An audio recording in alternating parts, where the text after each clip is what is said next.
প্রিয় দর্শক, আসসালামু আলাইকুম। আপনারা দেখছেন Naim agro farm YouTube channel. আজকে মূলত যেই বিষয়টা নিয়ে কথা বলবো সেটা হচ্ছে, দেখতে পাচ্ছেন দর্শক, আমার সামনে কিন্তু ঘাসের জমি দেখা যাচ্ছে। আমার কিন্তু পাকসং ওয়ান হাইব্রিড ঘাস লাগানো। এই ঘাস সম্পর্কে দেখতে পাচ্ছেন দর্শক, জায়গায় জায়গায় কিন্তু ঘাস কাটা দেখা যাচ্ছে। এই ঘাসটা কিন্তু আমি কাটিনি, এটা কিন্তু চোরে কেটে নিয়ে গিয়েছে। আমার জমিতে বেশ কয়েক জায়গায় কিন্তু লোকে এইভাবে আমার না বলে ঘাস কেটে নিয়ে গিয়েছে। এক্ষেত্রে আমি কি করতে পারি আপনারা অবশ্যই কমেন্টে জানাবেন।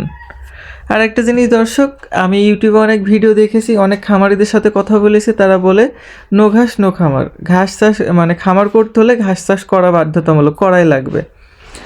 তো দর্শক, আমি এতগুলো ঘাস চাষ করেও যদি আমার গরুর জন্য আমি ঘাস না পাই, তাইলে আমি কি চাষ করতে পারি বলেন তো দর্শক। আমি এর আগের বার আমার একটা জমিতে ভুট্টা চাষ করেছিলাম আমার ছাগলকে খাওয়াবো বলে। সেই জমিতেও কিন্তু লোকজনে এইভাবে ভুট্টা গাছ আমার অবর্তমানে কেটে নিয়ে চলে যাচ্ছিল।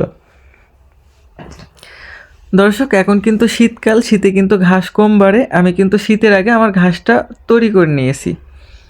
আর এখন শীতের সময় কিন্তু আমার ঘাস বাড়ছে না। এই ঘাসটা আমি চেয়েছিলাম যে আমার 1-1.5 মাস চলে যাবে, আর বাকি যে 1-1.5 মাস থাকবে সেই 1-1.5 মাস খড় খাইয়ে আমি শীতটা পার করব।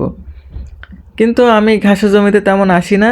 এবার এসে দেখছি লোকজনে ঘাস সব এইভাবে কেটে নিয়ে গিয়েছে। আমার এখানে যে লোকটা কাজ করে সে আমাকে বলে না যে লোকে ঘাস চুরি করে নিয়ে যায়। তার কারণ হচ্ছে, ঘাস না থাকলে তো তার কাজ কম করা লাগবে, এত ঘাস কাটা লাগবে না। আর ঘাস থাকলে তো তার ঘাস কাটা লাগবে।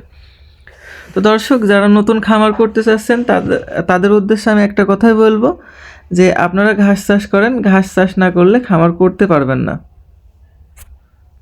দর্শক, এতক্ষণ বললাম ঘাস চাষ সম্পর্কে, এবার আসি খরচের বিষয়ে।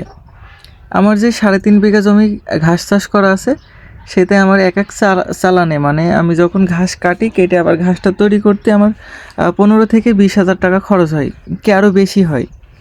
তাইলে বছরে যেই কয়বার আমি ঘাস কাটি সেই কয়বারই মনে করেন এক্সট্রা আমার 20 হাজার টাকা খরচ হয় ঘাসের পিছনে। এবার আমার এই জায়গায় একটা লোক কাজ করে, তাকে বেতন দিতে হয় 15 হাজার টাকা। জমি আছে, জমির ভাগ দিতে হয়। আমাদের এই দিকে 1 বিঘা জমি 20 হাজার টাকা দেওয়া লাগে। তাহলে 3 বিঘায় 60 হাজার টাকা, 70 হাজার টাকা আমার জমির ভাগ দেওয়া লাগে।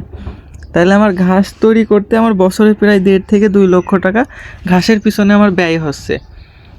এবার এত ব্যয় করেও যদি আমার খড় কিনে খাওয়াতে হয়, তাহলে আমি আসলে ফার্মটা টিকাবো কীভাবে? আপনাদের ওপর দাবি থাকলো আমার একটাই, আমি এখন এই চোর ধরতে হলে আমাকে কি করতে হবে, আর এই ঘাসের বিকল্প হিসাবে খরচ কমিয়ে আমি কি দিয়ে আমার খামারটা পরিচালনা করতে পারি, অবশ্যই কমেন্টে জানাবেন আপনারা। তো দর্শক, ভালো থাকবেন, খেয়াল রাখবেন। আজকের ভিডিও এই পর্যন্তই। যদি ভালো লাগে আমার চ্যানেলটা সাবস্ক্রাইব করবেন, লাইক কমেন্ট শেয়ার করবেন। পরবর্তী ভিডিও সবার আগে পেতে পাশে থাকা বেল আইকনটি বাজিয়ে রাখুন। আসসালামু আলাইকুম, আল্লাহ হাফেজ।